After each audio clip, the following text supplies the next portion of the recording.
शहर की ताजा तरीन व खास खबरों के लिए अमरावती मंडल न्यूज चैनल को सब्सक्राइब करें तथा बेल आइकन को जरूर दबाएं।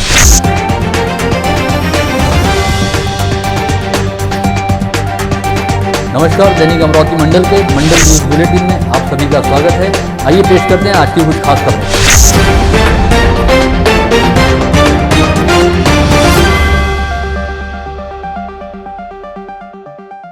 कोरोना काल के दौरान अपने कर्तव्य का निर्वहन करते हुए मृत्यु का शिकार होने वाली उषा पुंड के परिजनों को राज्य सरकार की ओर से राज्य की कैबिनेट मंत्री यशोमती ठाकुर के हाथों 50 लाख रुपयों की सरकारी सहायता का धनादेश दिया गया।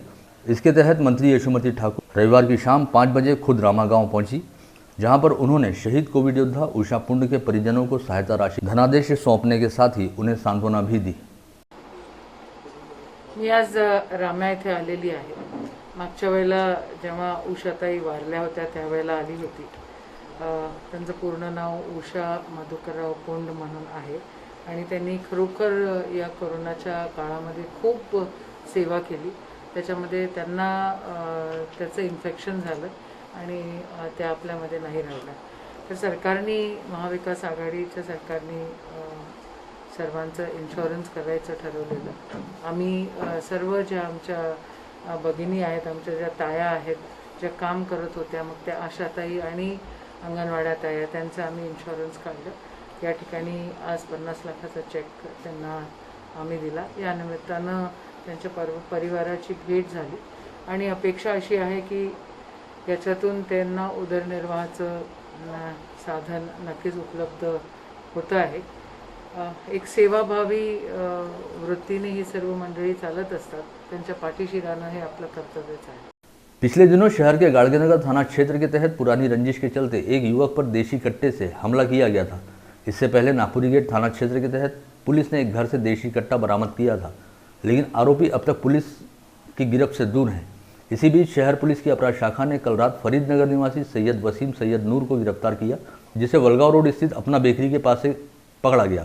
इस आरोपी के पास से देशी बनावट की पिस्तौल और मेड इन आर्मी नाम लिखे हुए 12 राउंड मैगजीन बरामद किए गए हैं। पुलिस ने इस अपराधी को गिरफ्तार तो कर लिया है, लेकिन सबसे बड़ा सवाल ये है कि आखिर शहर में मामूली अपराधियों द्वारा इस तरह के पिस्तौल और कारतूस कहां से लाए जा रहे हैं, जिनका धड़ल्ले से आपराधिक वारदातों में प्रयोग किया जा रहा है। इस समय हर कोई कोविड वैक्सीन लगवाने के लिए दौड़भाग कर रहा है ताकि वह कोरोना संक्रमण की चपेट में आने से बच सके। सबसे खास बात यह है कि कोविड वैक्सीन लगवाने के बाद प्राप्त होने वाला प्रमाण पत्र आगामी समय में बेहद महत्वपूर्ण साबित होगा, क्योंकि भविष्य में बीमा कंपनियों द्वारा स्वास्थ्य बीमा पॉलिसी के लिए तो यह प्रमाण पत्र मांगा ही जाएगा। साथ ही पासपोर्ट प्राप्त करने और देशांतर्गत व अंतर्राष्ट्रीय हवाई यात्रा के लिए भी यह प्रमाण पत्र बेहद आवश्यक रहेगा। ऐसे में कोविड वैक्सीन लगवाने के बाद मिलने वाला प्रमाण पत्र भविष्य में भी सभी को संभाल कर रखना होगा। रविवार को राज्य की महिला व बाल विकास मंत्री तथा जिला पालक मंत्री यशोमती ठाकुर ने जिले के विभिन्न क्षेत्रों का दौरा करते हुए विविध विकास कामों का भूमि पूजन व शुभारंभ किया। इसके तहत तिरसा व भातकुली तहसील में रास्तों के विकास हेतु 9.5 करोड़ रुपयों के कामों का भूमि पूजन किया गया। नांदगांव पेठ में पशु वैद्यकीय दवाखाने का भूमि पूजन भी पालक मंत्री के हाथों हुआ। साथ ही पालक मंत्री के हाथों खोलापुर में जल जीवन मिशन अंतर्गत 3 करोड़ 80 लाख रुपयों की लागत से बनाए जाने वाले जल कुंभ का भूमि पूजन भी किया गया। वहीं अब सोमवार 15 मार्च को पालक मंत्री यशोमती ठाकुर की उपस्थिति में जिलाधीश कार्यालय जिले की विविध जलापूर्ति योजनाओं तथा तहसील निहाय जल किल्लत की स्थिति की समीक्षा करने हेतु एक बैठक भी आयोजित की गई है।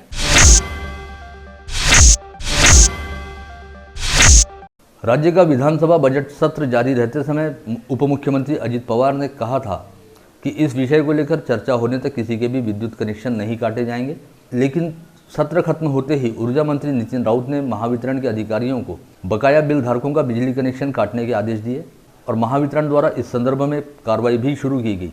इसे गंभीरता से लेते हुए अमरावती महानगर पालिका के सभागृह नेता व भाजपा प्रदेश कार्यकारिणी सदस्य तुषार भारतीय ने गत रोज महावितरण के अधिकारियों से भेंट कर शहर और ग्रामीण के कनेक्शन धारकों का बिजली कनेक्शन नहीं काटने की मांग की थी। साथ ही पार्षद तुषार भारतीय ने लोगों के लिए एक हेल्पलाइन भी जारी की थी। विगत 12 घंटे के दौरान इस हेल्पलाइन पर 167 लोगों ने महावितरण द्वारा की जा रही जोर जबरदस्ती के बारे में शिकायत दर्ज कराई है। भाजपा नेता तुषार भारतीय ने मंडल न्यूज से बातचीत में कहा कि इनमें से अधिकांश बिजली ग्राहकों के कनेक्शन कटने से उन्होंने रुकवाए हैं और अधिकतर लोगों ने महावितरण को अपने बकाया बिल की किस्त अदा की है। वहीं दूसरी ओर अमरावती जिला नागरिक सुरक्षा कृति समिति ने मांग की है कि कोरोना संकट काल के बावजूद भी मनमाने बिल देने और बकाया बिल के नाम पर विद्युत कनेक्शन काटने को लेकर महावितरण के कर्मचारियों की मनमानी रोकी जानी चाहिए और जोर जबरदस्ती करने वाले अधिकारियों व कर्मचारियों पर शांति व व्यवस्था को भंग करने के संदर्भ में अपराध दर्ज किए जाने चाहिए।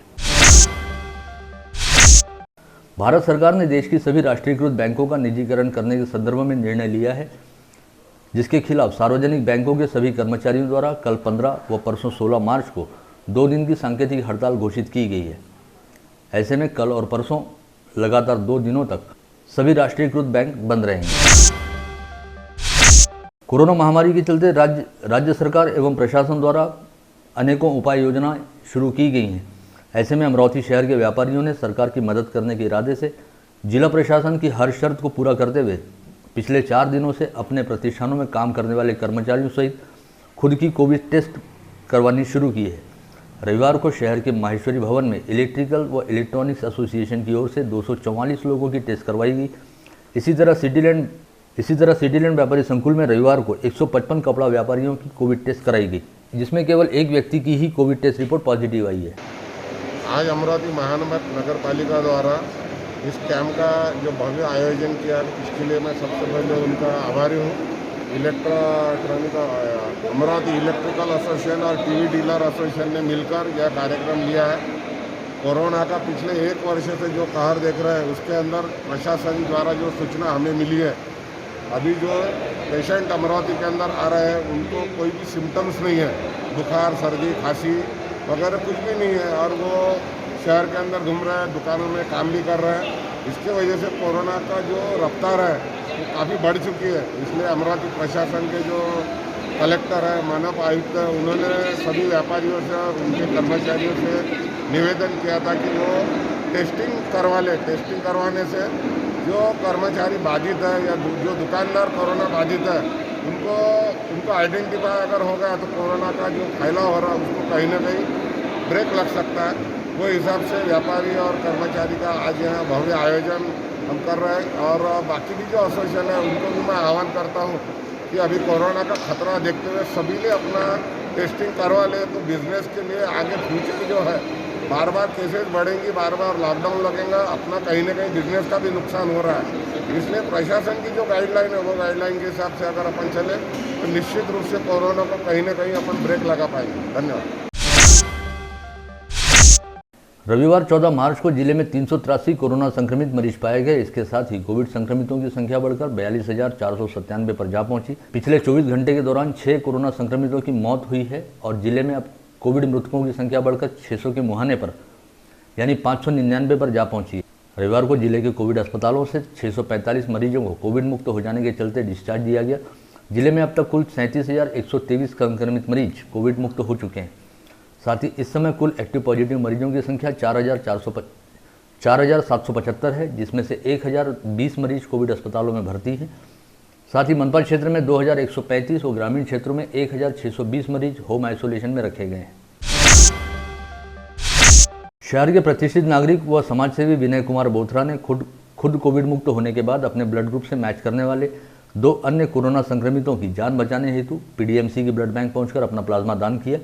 इस समय रक्तदान समिति के महेंद्र भुतला व डॉक्टर चंदू सोचतिया सहित ब्लड बैंक के डॉक्टर सुप्रिया पाटिल, राहुल गवई, तृप्ति गावंडे, प्राजक्ता गुल्हाने, संजय दहीकर, भागवत गुर्दे, साहेबराव अलमावादे व अमोल कुचे आदि उपस्थित थे।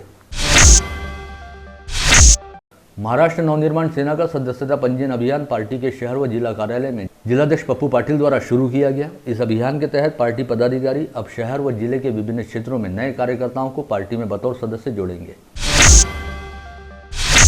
शहर के फ्रेजरपुरा पुलिस स्टेशन अंतर्गत आने वाले संजय गांधीनगर निवासी गजानन गुरुचरण तिवारी नामक 40 वर्षीय युवक की फ्रेजरपुरा स्मशान भूमि के पास लाश बरामद हुई।